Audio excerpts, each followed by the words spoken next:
que trajo buenas noticias para nuestros pueblos y dio impulso a un nuevo momento de ascenso del ciclo progresista en nuestra América, a fin de generar una discusión académica que aporte conocimientos de primera fuente al primer foro de seguridad de la nación en el marco del pensamiento bolivariano. Presentamos en esta oportunidad a la magíster profesora María Paula Jiménez, investigadora, luchadora social sindical y miembro de la Juventud Peronista, quien disertará sobre los cambios políticos y las nuevas alianzas con la República Argentina.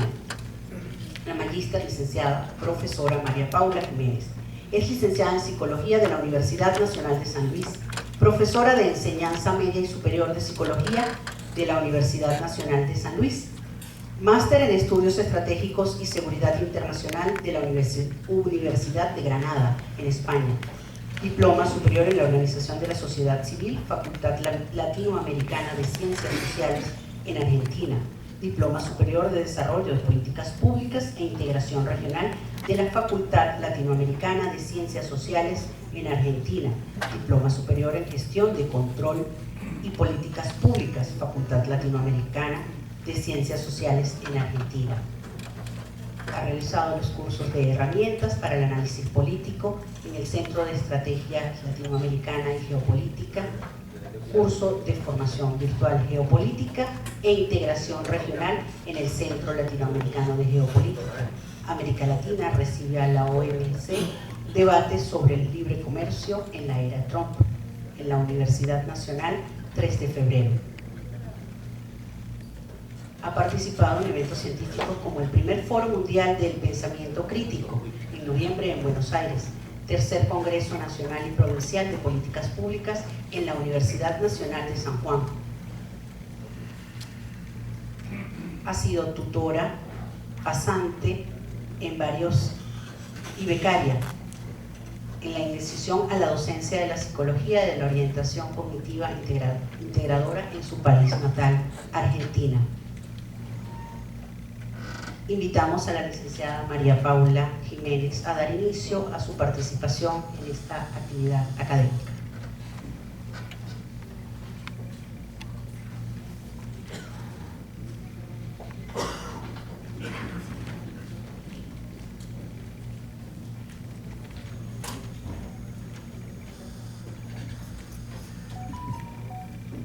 Buen día para todos y todas. Buenos días.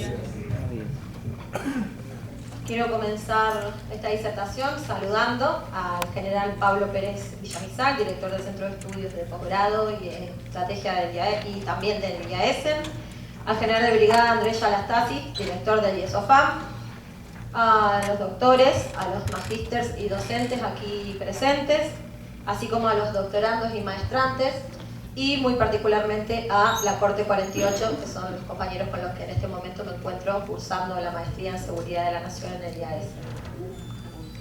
Antes de comenzar, quiero contarles cómo va a ser la presentación. Va a constar de 4 momentos.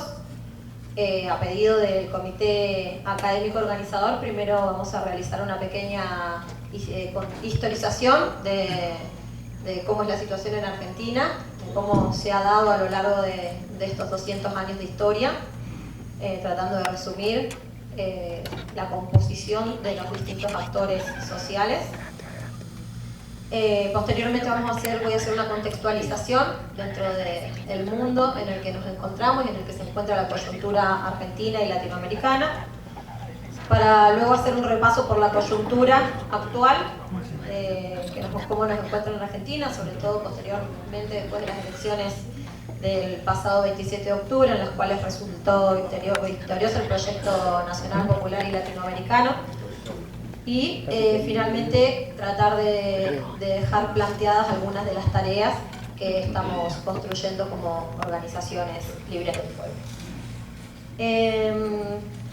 Otro aspecto a resaltar es la metodología con la que se trabaja la exposición. Nosotros con María Emilia y un equipo de trabajo, María Emilia Trabuco, que también está aquí presente, hoy hablo en representación, pero somos un equipo de trabajo. Allá en Argentina hemos visto la necesidad de que desde las organizaciones sociales la construcción del conocimiento se haga de manera colectiva y se haga con un método especial. Entonces, todo este material que venimos a presentar tiene que ver con la elaboración de esa metodología y con la construcción de esa metodología para construir el conocimiento, para comprender la tarea que tenemos que llevar adelante. Es decir, usar la ciencia y las herramientas de las ciencias sociales en favor de la construcción de las tareas para las organizaciones y para el pueblo, que eso es muy importante y consideramos que es algo que las organizaciones debemos asumir y no solamente verlo como una mera tarea académica. Posteriormente vamos a comenzar, si quieren seguir, Emilia. Bueno, en relación a la historización, hay un autor que pertenece, en Argentina se toman distintas corrientes historiográficas para comprender la realidad y nosotros nos posicionamos desde el revisionismo provincial, federal y latinoamericano, que está representado por Norberto Galazo, no sé si lo conocen, es un historiador de la República Argentina que cuenta la historia del lado posicionado desde una mirada provincial, federal y latinoamericana. Es decir, que tiene un entendimiento de los hechos del pasado desde una mirada política particular. Entonces, nosotros hablamos de las dos rutas de Mayo.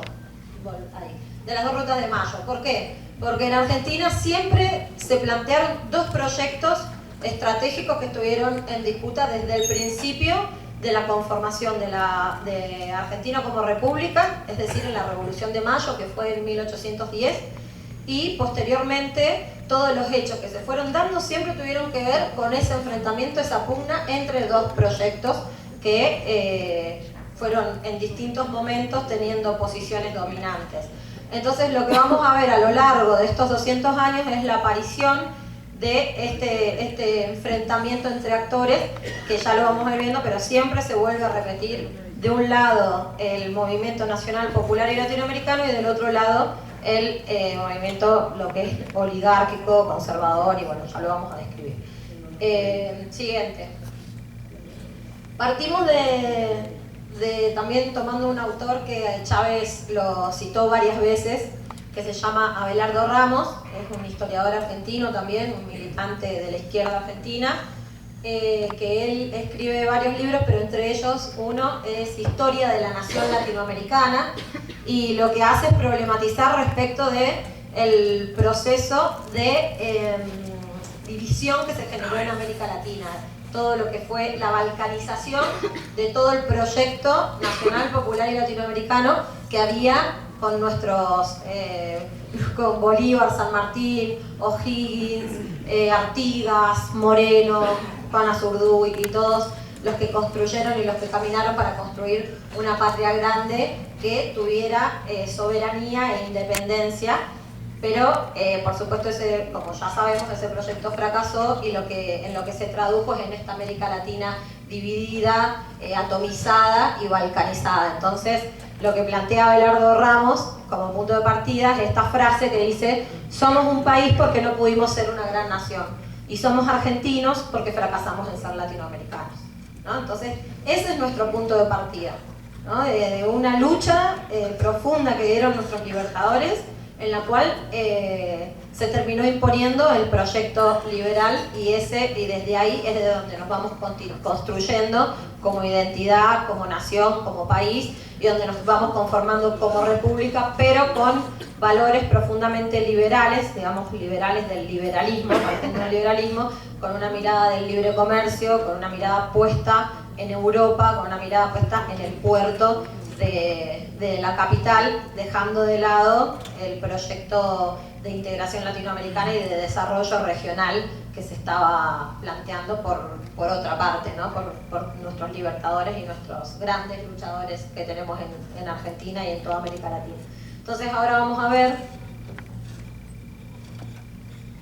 estos dos proyectos de los que hablamos, ¿no? Que son, esto es la columna vertebral de la exposición, es esta. Nos tiene que quedar claro que en Argentina esto es lo que siempre estuvo enfrentado. Por un lado, un proyecto nacional, popular y latinoamericano. Por otro lado, un proyecto oligárquico, conservador e imperialista. Entonces, los vemos expresados en el desarrollo del nacionalismo, como en el caso del Proyecto Nacional Popular y Latinoamericano, el nacionalismo como forma de gobierno, como proyecto, que tiene contenidas las tres banderas que se le llaman, que de Juan Domingo Perón, que ya vamos a contar un poquito de Perón, porque ahí nos pidieron que contáramos, porque es confuso, fuera de Argentina la figura, es polémica la figura de Perón, así que vamos a charlar un poquito de eso. Pero las tres banderas son independencia económica, soberanía política y justicia social, ¿no? Y con una mirada puesta en el desarrollo federal. ¿Qué significa federal? Porque por lo que he escuchado, no sé si es el mismo concepto que se tiene acá que allá. Lo federal se refiere al desarrollo del interior, a la profundización del desarrollo productivo, económico y político de las provincias del interior de la República Argentina, ¿no? Que ahí es donde se contrapone con este otro proyecto liberal que mira al puerto y que mira a Europa, ¿no? Entonces, en ese sentido se dice federal, basado en el desarrollo de las economías regionales, mercado internista, es decir, que no es producir materia prima para exportarla, sino que tiene que ver con agregar valor en cada una de las regiones donde se produce las distintas materias primas en Argentina, que son muy variadas, ¿no? Van desde producción energética, textil, alimenticia, petróleo. Bueno, Argentina tiene una diversidad productiva enorme, entonces el proyecto justamente tiene que ver con agregar valor a todo lo que se produce y no exportarlo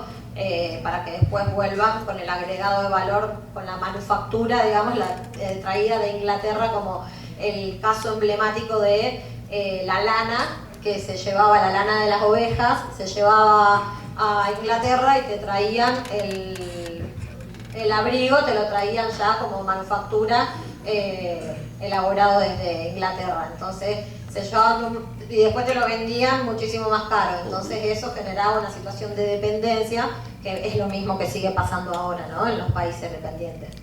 Y por supuesto latinoamericanista, que significa que estaba este entendimiento, este proyecto de Bolívar, San Martín, O'Higgins, Artigas, como ya mencioné, que tenía la visión de que la única forma de poder ser una gran potencia soberana, no imperialista, sino soberana e independiente, era mirándonos como región, que era muy difícil poder construir una patria soberana si no se integraban todos los distintos proyectos que venían de las colonias españolas, es decir, del Río Grande para abajo, de habla hispana, y con tantos aspectos culturales en común, como han dicho los ponentes que estuvieron hablando el martes.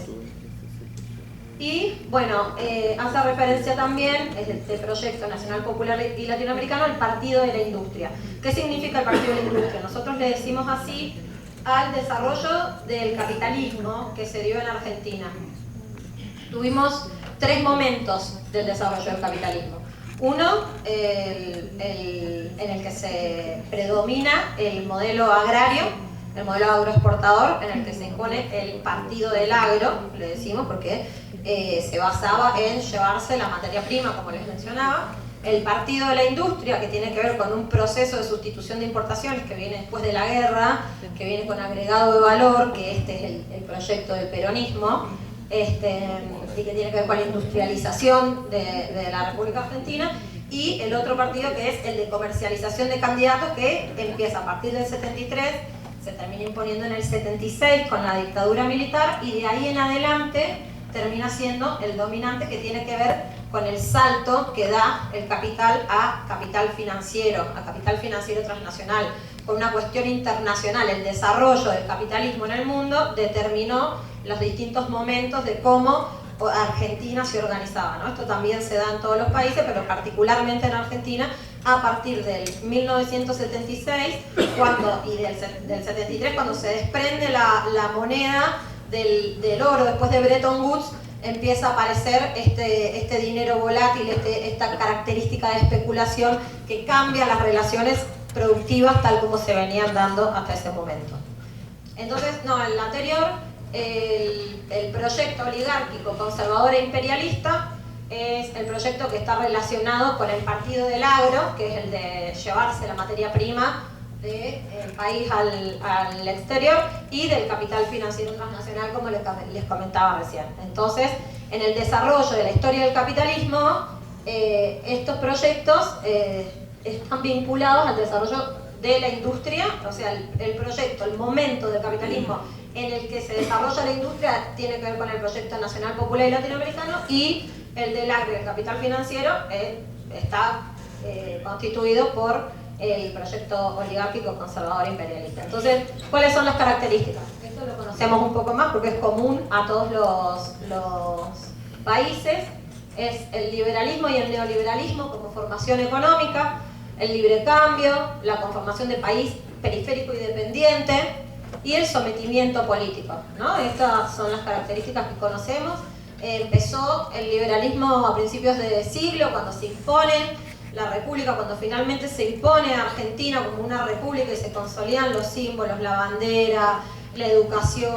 Todo viene de la mano con la victoria de este proyecto y por ende la conformación de instituciones que tienen que niegan, por ejemplo, a los pueblos indígenas, que no reconocen la diversidad, que tienen el endeudamiento como política fundamental, ¿no? Empieza Bretton Woods, Baring Brothers es el primer empréstito que se adquiere a mitad del siglo XVIII, lo empieza a pagar, lo termina de pagar recién Perón. O sea, con este proyecto, cuando se impone este proyecto con Rivadavia, Mitre, Roca, Sarmiento, ¿no? Y Alvear, ahí tenemos las distintas familias que en Argentina, así como en Colombia sucede, son familias que conforman una oligarquía muy sólida, ¿no? Que son las que a lo largo de la historia han ido construyendo el núcleo duro del proyecto conservador y que tienen mucho poder y tienen muchas alianzas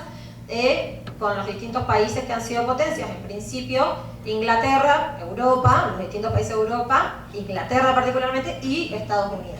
Y siempre tienen sus intereses asociados a los proyectos imperiales. Son familias con mucho poder, ¿no? Y dentro de eso se encuentran las Fuerzas Armadas que, como hemos hablado con muchos compañeros, tienen características conservadoras y están vinculadas a estas familias, ¿no? No cualquiera accede a las Fuerzas Armadas, no a los rangos bajos, sino que hay una cuestión de élite muy fuerte en relación a las Fuerzas Armadas y a este núcleo cívico-militar que responde a este proyecto conservador y oligárquico.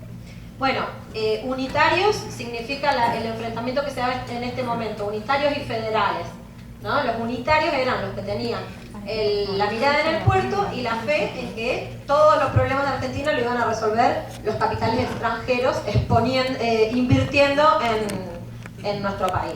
Y bueno, está vinculado al Partido del Agro, que ve a la Argentina como el granero del mundo. Argentina, como ustedes saben, forma parte, o sea, tiene en su territorio la pampa húmeda, que es uno de los territorios más fértiles del mundo, y entonces ahí se produce tanto para ganadería como para agricultura, tiene una renta, bueno, no se me viene el nombre ahora, pero extra. Es como que además de lo que cualquier tierra cultivada genera, en esa tierra hay un plus de valor porque es demasiado productiva, ¿no? Entonces está asociado a ese modelo, pero en vez de agregarle valor, lo que se hace es directamente exportarlo. Entonces, Argentina, como el granero del mundo, es el proyecto columna vertebral, que cuando escuchábamos a Macri decía el granero del mundo y después le decía el supermercado del mundo, porque era el alimento con un agregado de valor mínimo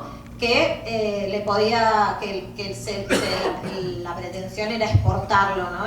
Pero con mínimo agregado de valor, es decir, a la soja hacerle aceite. Eso no te genera demasiada ingreso de divisas o condiciones para la soberanía. Entonces, concebir a la Argentina como el supermercado del mundo forma parte de esta mirada de país desde un lugar de la dependencia. Esto es importante tener en cuenta. En la mirada centro-periferia, el lugar que ocupa para este proyecto a la Argentina es de periferia y de país absolutamente dependiente. Ahora sí. Entonces, bueno, esto ya se los expliqué. Acá hay una cuestión que me interesaría profundizar, son partidos políticos tradicionales en Argentina hay dos, la Unión Cívica Radical y el Partido Justicialista. Después aparecen otros también, pero estos son los grandes partidos de masas que se les llaman y que están relacionados a el desarrollo del capitalismo, como les comentaba. Aquí está la formación liberal que le llamamos. En 1918 es el momento cúlmine. En 1918 se desarrolla la reforma universitaria en Argentina, que fue un hecho histórico importante, y este proyecto estaba conformado por la gran burguesía agraria, la pequeña burguesía agraria y toda la estructura del aparato administrativo estatal que se venía conformando en Argentina con la composición del Estado-Nación. El PJ, que se le llama Partido Justicialista, tiene una formación nacional y se da de 1945 a 1969. Y acá es donde me quería detener, porque lo vamos a retomar más adelante cuando hablemos de las tareas. En el proceso de 1945, con el surgimiento de Juan Domingo Perón, en la tercera posición ante la guerra, ante la Segunda Guerra Mundial, no sé si han escuchado respecto de la historia del posicionamiento que toma Argentina en la Segunda Guerra Mundial, Juan Domingo Perón asume la posición de tercera posición, ¿no? Una especie de neutralidad. Entonces lo que plantea es que los países que estaban en guerra dejan de tener capacidad productiva, y entonces Argentina ve la oportunidad y empieza a generar un proceso de industrialización para proveer de alimentos y demás insumos a los países que estaban en guerra, ¿no? Entonces ahí se empieza a generar un proceso en el cual toda la estructura agraria que estaba en ese momento, que eran pequeños productores, que eran la mayoría inmigrantes. Había la característica que tiene Argentina, el sector agrario, es que son muchos inmigrantes, los que españoles, italianos, que vinieron en distintas etapas. Tenemos 3 grandes olas migratorias. Ellos eran los que producían la tierra. Cuando empiezan a crearse industrias, sobre todo en Capital Federal y en el conurbano, empieza a aparecer la necesidad de trabajadores. Entonces toda esta gente que estaba en el campo empieza a migrar hacia la capital y hacia el conurbano bonaerense, y se empieza a conformar como sujeto el movimiento obrero, ¿no? Que es algo que en Argentina tiene una fortaleza enorme hasta el día de hoy, ¿no? Es la columna vertebral del proyecto nacional, popular y latinoamericano es el movimiento obrero, porque tuvo un desarrollo del sindicalismo, de reivindicación de derechos. Se fueron dando, junto con esta circunstancia histórica internacional, las condiciones materiales para que surja este sujeto y para que empiece a aparecer una estructura política propia de la clase trabajadora, que tuvo mucha fuerza y se sostuvo a lo largo de los años. Entonces lo que vemos es que entre el 45 y el 69 se desarrolla un proceso de profundización del proyecto nacional industrialista, pero con golpes contra golpes. Si vamos mirando, tenemos a Juan Domingo Perón le hicieron muchos golpes de Estado, entre ellos el más importante fue en 1955, la Revolución Libertadora, el bombardeo a la Plaza de Mayo, en el cual Perón tiene que exiliarse y está durante 18 años en España exiliado, y mientras tanto el movimiento nacional y popular, en su ebullición y en su proceso de organización, va generando distintos procesos de movimientos de masas y procesos insurreccionales, que en el año 1969 toma su mayor auge. Nosotros decimos que el máximo proceso de organización que se dio en la República Argentina fue en el 1969 con el Rosariazo y el Cordobazo, que son dos fenómenos de lucha de calles, en el cual la clase trabajadora junto con los estudiantes salieron a la calle y lograron establecer, tomar universidades, tomaron municipios. Hubo como un proceso que obviamente fue reprimido brutalmente y que desencadenó en lo que después fue la dictadura militar, ¿no? Con una Latinoamérica que estaba en ebullición, con todo el proceso que se venía dando con Allende, con la Revolución Cubana, con todo un proceso de emergencia de un proyecto alternativo que fue apagado, sofocado por lo que fue la formación en la Escuela de las Américas, el Plan Cóndor y todo el proceso de represión y de desaparición y de tortura y de terrorismo de Estado que se dio a partir de 1976, es decir, cuando se conforma se impone como forma dominante el capital financiero y en su aspecto político se termina de imponer con la dictadura militar, con el terrorismo político. Vamos. Entonces, bueno, la contextualización. Como les decía, para hablar de lo que está pasando en Argentina, necesitamos sí o sí mirar este proceso de cómo a partir de 1976 se impone esta forma de capitalismo, es decir, que todo lo que era el proceso industrialista, el proceso de desarrollo del movimiento obrero, el proceso de estructuras sociales sólidas, se termina desarticulando, no solamente porque se impone este proceso altamente especulativo, que se desprende de todas las formas de producción, profundamente financiarizado, sino que además aparece esta dictadura militar que desaparece a 30.000 cuadros políticos, es decir, que desarma toda la estructura política que se venía desarrollando hasta ese momento. Entonces, esos dos elementos, el económico y el político, son claves porque nosotros vamos a ver, sobre todo a partir de 1989, la imposición, con la caída del muro de Berlín, la imposición, y se ve claramente en todo el mundo, en Argentina, se ve los 90 que decían que era la década de oro con Carlos Saúl Menem como presidente, ¿no? La política unipolar implementada, el consenso de Washington implementado en extremo con todas las políticas neoliberales que conocemos muy bien, que la desvalorización financiera, el endeudamiento, la privatización de las empresas públicas, los servicios públicos, todo lo que son las políticas neoliberales que se desarrollaron a lo largo de toda Latinoamérica entre los 90 y el 2001 se impusieron con mucha fuerza. Entonces, esa característica que asume la economía a partir de 1976 sigue estando presente a partir de hoy. Entonces, para mirar ese desarrollo, sí o sí tenemos que tener claro que el mundo en el que nos encontramos es un mundo en el que la globalización financiera, y ahora se incorpora el tema de la digitalización y de la virtualización de la realidad,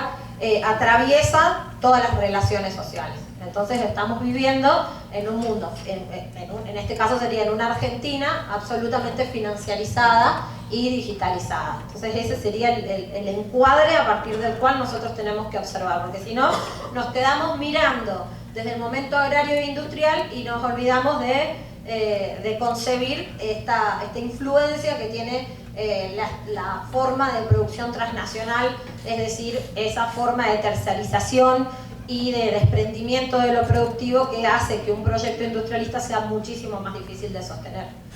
Entonces, bueno, el manejo del dinero especulativo, el desprendimiento de las tareas productivas.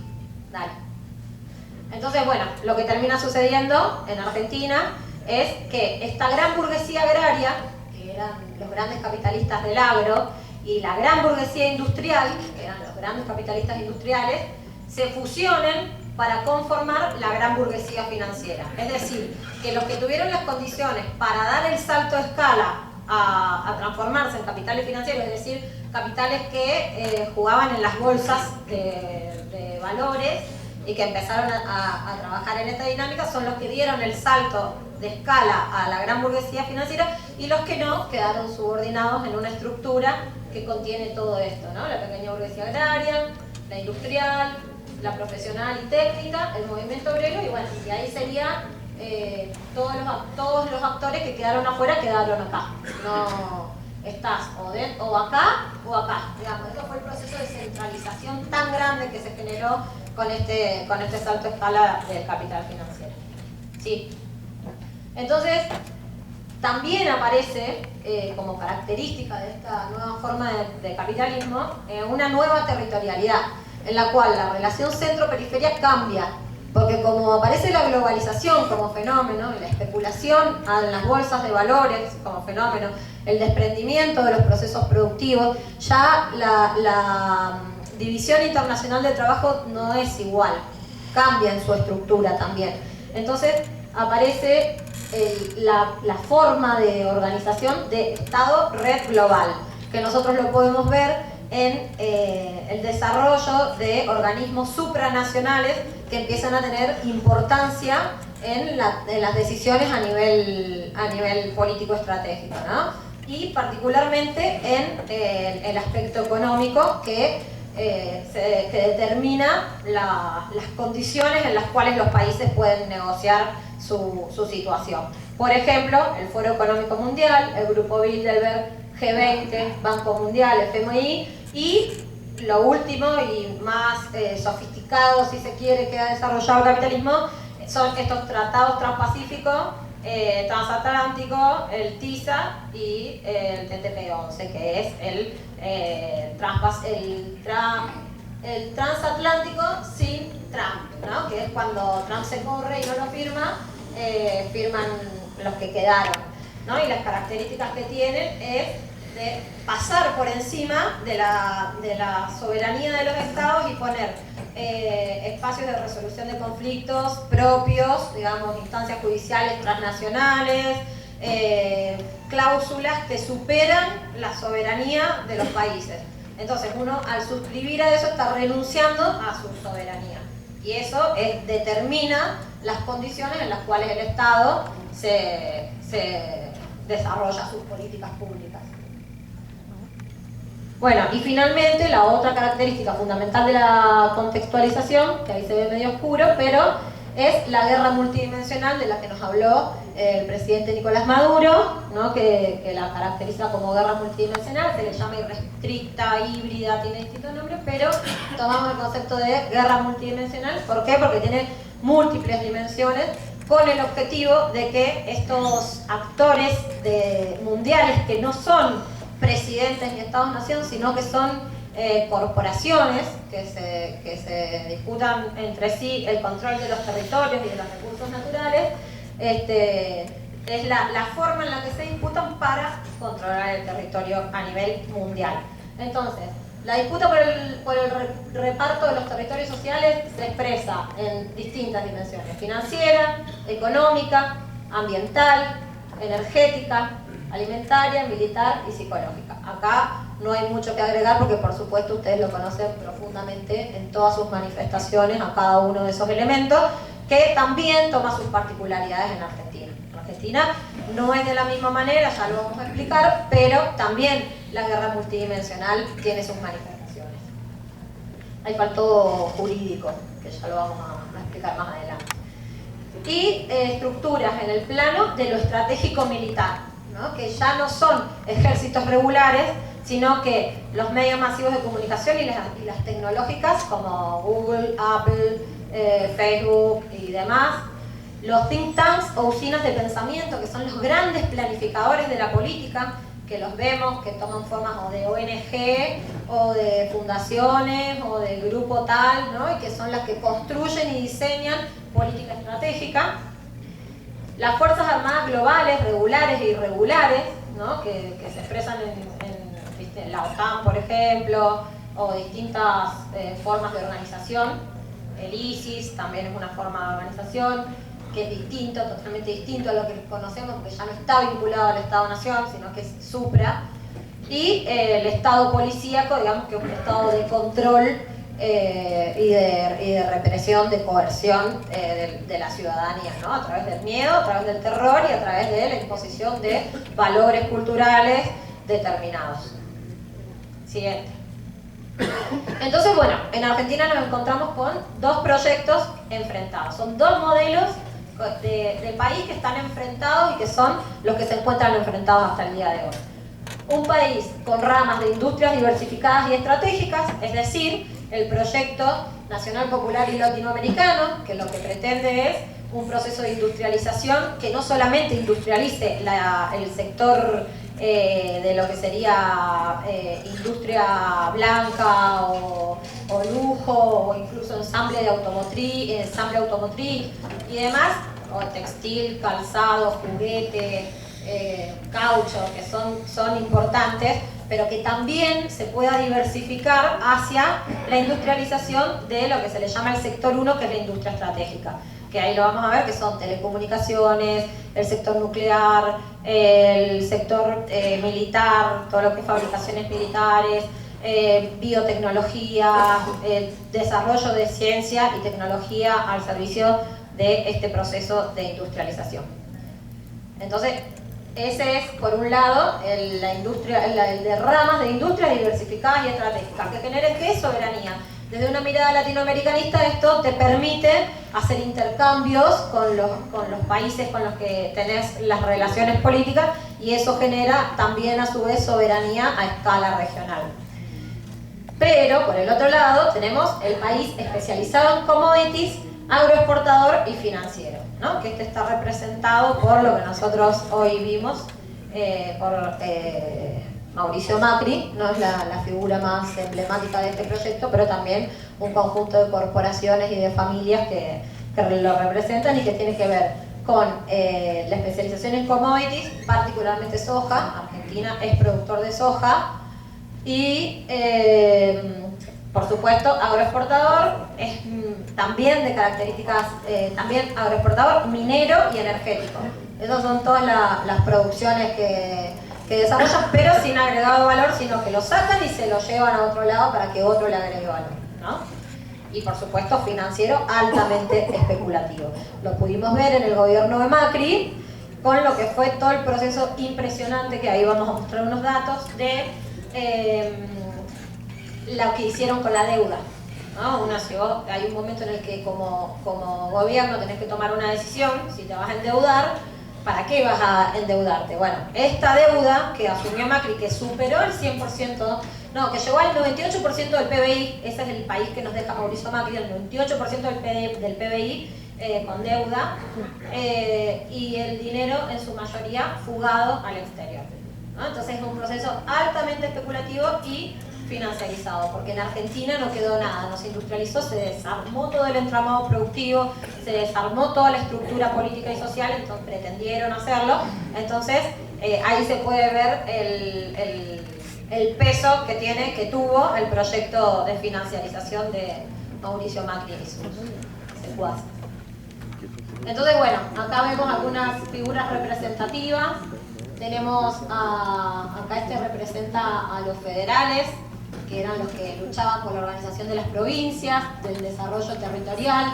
Acá está el Chacho Peñalosa, acá está Felipe Varela, acá está Victoria Peñalosa, Martina Chapanay, Juana Zurduy, ¿no? Acá tenemos una historia muy rica y muy desconocida, lamentablemente, de los grandes héroes de nuestra patria, que lucharon junto con los pueblos indígenas por la liberación de lo que en ese momento de la disputa que se estaba dando con Capital Federal. Por eso los provincianos nos enojamos tanto cuando nos dicen que somos porteños, pues los porteños tienen esta mirada siempre puesta en Europa, pero hay un país que mira hacia adentro y que tiene esta concepción de mercado internista, de rescatar los valores, las costumbres, que baila también, que no baila tango, baila otras cosas.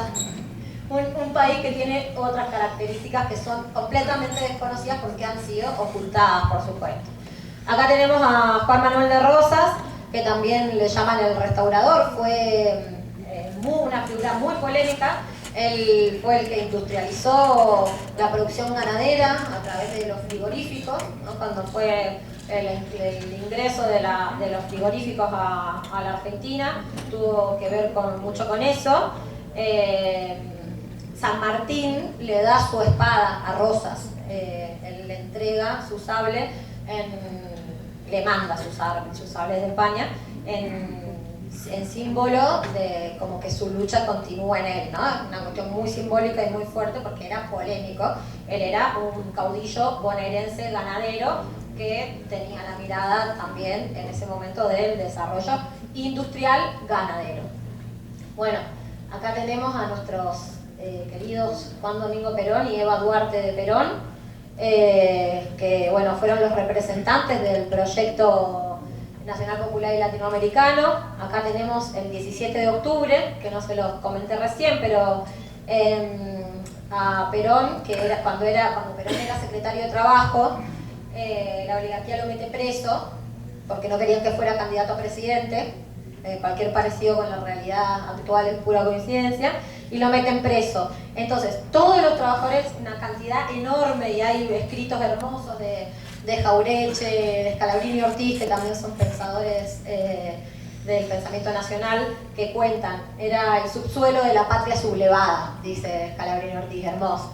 Se venían de a montones desde el conurbano, llegando a la Plaza de Mayo para pedir por la libertad de Perón, ¿no? Y esta es una imagen típica que es el movimiento obrero, la clase trabajadora con las patas en la fuente. Entonces nosotros siempre, la frase de las patas en la fuente tiene como un peso muy importante. Después, esta foto, esta imagen, tiene que ver con el conflicto del campo, que fue cuando Cristina se presenta a su primer candidatura como presidenta. Había una polémica tremenda con el campo porque se presentó el proyecto para agregar retenciones a la soja para poder seguir industrializando, se necesitaban las divisas, entonces se presentó un proyecto para sacarle más retenciones porque se llevan un montón de plata, por esto que les decía de la renta plus que tiene el sector pampeano. Entonces fue un momento de crisis y de conflicto profundo por modelo el 2008, ¿no? Entonces acá fue la campaña en la que Néstor y Cristina, ahí Néstor estaba como secretario general de la UNASUR y Cristina como candidata a presidenta, fueron como los tiempos de gloria. Y bueno, el pueblo con Perón, Néstor con Perón, el pueblo con Cristina. Esa fue una frase. Esta es posterior a la muerte de Néstor en la campaña del 2011 de Cristina.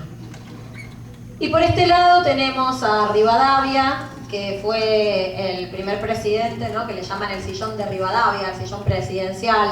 Tenemos a Roca, que fue el que hizo la campaña del desierto, que fue el que terminó de unificar el territorio. La campaña del desierto, no sé si conoce la historia, dicen Roca fue a matar indios, digamos, ese fue su objetivo, ¿no? Ir cerrando, ir soltando los territorios y terminando de conformar el territorio argentino, y ahí es donde fue por toda la Patagonia y terminó con muchísima violencia, muchísimas muertes, muchísima resistencia también por parte de los pueblos originarios. Terminó de imponer el proyecto liberal en toda Argentina, ¿no? Y ahí es donde se conforma, se termina de conformar, de delimitar cuál es el territorio argentino del país. Después tenemos acá a Braden, que era el embajador de los Estados Unidos en tiempos de Perón, y que en su momento la lucha, la consigna que se planteaba en el momento también de un momento de muchísimo enfrentamiento entre estos dos modelos, era Braden como el embajador de Estados Unidos, digamos, simbólicamente estaba queriendo decir que era la política estadounidense o el pueblo, ¿no? Entonces la consigna era Braden o Perón. Esa fue también una figura muy fuerte. Acá tenemos el corralito del 2001, como muchos sabrán, producto de lo que fue el 2001, las políticas neoliberales de los 90, que todo el mundo decía pizza y champán. El país se iba endeudando cada vez más y se iban generando cada vez peores condiciones, hasta que explotó todo en el 2001, entramos en default, tuvimos 5 presidentes en una semana y el pueblo salió a la calle a manifestarse por toda esta situación. Le fueron retenidos sus ahorros, fue bueno el corralito que tanto se conoce, y bueno, fue la crisis del 2001 que fue tocar fondo, ¿no? Ahí fue donde se toca fondo, donde finalmente Argentina va a elecciones en el 2003, llega Dualde, después de Dualde, que normaliza, Dualde siempre es el paracaidista que viene a normalizar la situación, es una figura emblemática del peronismo. Ahora, bueno, de hecho Alberto Fernández se reunió con él y demás. Pero bueno, en la interna de Néstor Kirchner y Carlos Saúl Menem, termina yendo a balotaje y se baja Carlos Menem y queda Néstor Kirchner presidente con el 21% de los votos, ¿no? Llega en el 2003 como presidente de los argentinos con un nivel de apoyo bajísimo, porque era el 21%, digamos, sin haber terminado de ir a elecciones. Entonces, ese es el desencadenante de todo el proceso del 2001, la síntesis de todo el proceso del 2001, terminó decantando en la presidencia de Néstor Carlos Kirchner en 2003. Bueno, y acá tenemos la figura de este ser maléfico y espantoso, que es Mauricio Macri, que no es solo Mauricio Macri, sino que representa a un núcleo de poder muy consolidado en la Argentina, que es el que ahora vamos a explicar cómo llega en 2015 a la presidencia, y entre el 2015 y el 2019 ejerce un recorte de derechos de los argentinos que en un tiempo récord, que no se había visto nunca se había hecho una cosa tan terrible. Ya lo vamos a ver. Siguiente. Bueno, entonces, acá, tal como les contaba, esta es la crisis del 2001, esto es lo que representa, y acá están los dos proyectos nuevamente, ¿no? El neoliberalismo, con un proyecto de dolarización, con capitales especulativos, intentando sostenerse, ¿no? Que eran los que estaban gobernando hasta ese momento, habían sido Menem y de la Rúa, que es muy particular porque Menem es peronista y de la Rúa es radical, y sin embargo representan al mismo proyecto, que es el neoliberalismo, ¿no? Y esto es así porque, como les contaba, a partir de 1976 ambos proyectos, tanto la UCR como el PJ, son cooptadas, las cúpulas son cooptadas por el capital financiero, y entonces terminan quedando junto con esta burguesía financiera. Lo mismo que pasó en el plano económico también pasa en el plano político, es decir, que tanto el PJ como la UCR terminan sus cúpulas respondiendo al proyecto neoliberal, y eso se ve clarito con esto, con Menem y de la Rúa, uno de cada partido, el mismo proyecto, el mismo ministro de Economía, que es Domingo Cavallo, ¿no? Que se lo deben conocer porque en la época de los 90 era una figura muy importante porque todo el proyecto era economicista.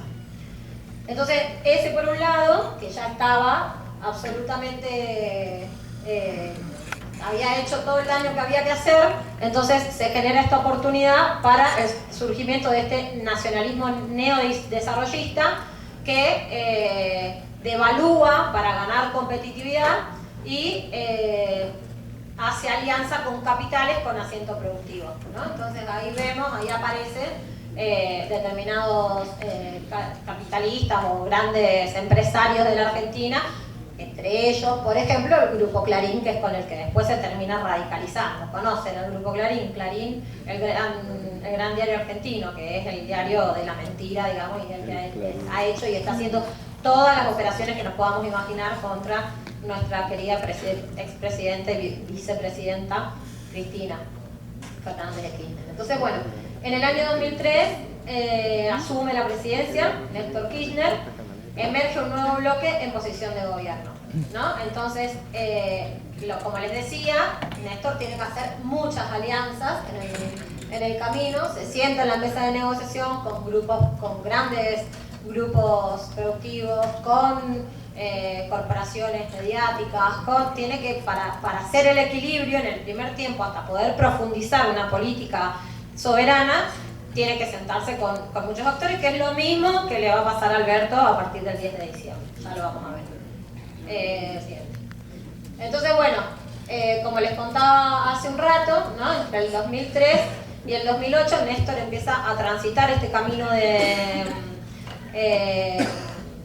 acomodamiento, de desarrollo soberano, pero en el 2008, acá ya en el 2008 gobernó Cristina, presentan este proyecto de retenciones al campo, y ahí se termina de generar la ruptura, ¿no? Esa alianza, esa mesa que Néstor tenía para garantizar la gobernabilidad se termina de romper porque los sectores con los que estaba haciendo equilibrio, al ponerle las retenciones, se corren para el otro lado porque no quieren ver tocados sus intereses, entonces se produce nuevamente una ruptura con dos bloques en los que se observa el kirchnerismo, ¿no? Como vamos viendo, siempre se van ordenando los dos proyectos, ¿no? Si van viendo, la idea es mirar eso, que siempre están enfrentándose en los distintos momentos estos dos proyectos. Por un lado, el kirchnerismo, agregado en valor y ramas de la industria estratégica, y la oposición, que ahí vemos que estaba representada en aquel momento por Echevere y la sociedad rural, o la mesa de enlace que se le llama, que son todos los sectores del agro más concentrados, que tienen un poder político muy grande en la República Argentina, porque por supuesto al ser un país que depende de la exportación de soja, estos sectores que están concentrados, que son un conjunto de familias, tienen mucho poder, ¿no? Entonces se genera se empieza a conformar a partir de acá en adelante el proyecto de la oposición especializado en commodity y valorización financiera, pero ellos hacen paros, cortan las calles y empiezan a construir una alianza en la que no solamente están los sectores corporativos, sino que empiezan a tener apoyo popular, ¿no? Y ahí se empieza a conformar lo que después vamos a ir viendo que se traduce en Cambiemos o el PRO o demás. Pero este es un hito, esta es una ruptura, es un momento clave en 2008. Bien. Entonces, bueno, como les decía, en el conflicto del campo se pierden las elecciones en el año 2009, Néstor pierde en las elecciones y por producto de toda esta agudización que les decía, ¿no? Si lo observamos como relaciones de fuerza, el conflicto del campo generó condiciones en favor suyo. Y lo que termina sucediendo es que empieza a aparecer, empieza a conformarse un sector con características populares, con empoderamiento de actores sociales y sindicales, y se rearticula una iniciativa popular, ¿no? Que ahí es donde nosotros tenemos que tratar de mirar. Más allá de las políticas de gobierno, es en este proyecto industrialista, ¿a dónde está el pueblo? ¿Y a dónde está el proyecto de pueblo? Eso es lo que tenemos que tratar de ir siempre viendo, porque si no, miramos la política pública y un presidente no va a resolver el desarrollo de un proceso nacional, popular y latinoamericano. Eso lo tiene que construir, ustedes lo saben muy bien, eso tiene que venir del pueblo y tiene que estar conformado por el pueblo. Entonces nosotros vemos que a partir del 2008 aparece este actor como preponderante, que fue el que salió a responder como contraposición del conflicto del campo, salió a responder y aparece la figura de Hugo Moyano, que es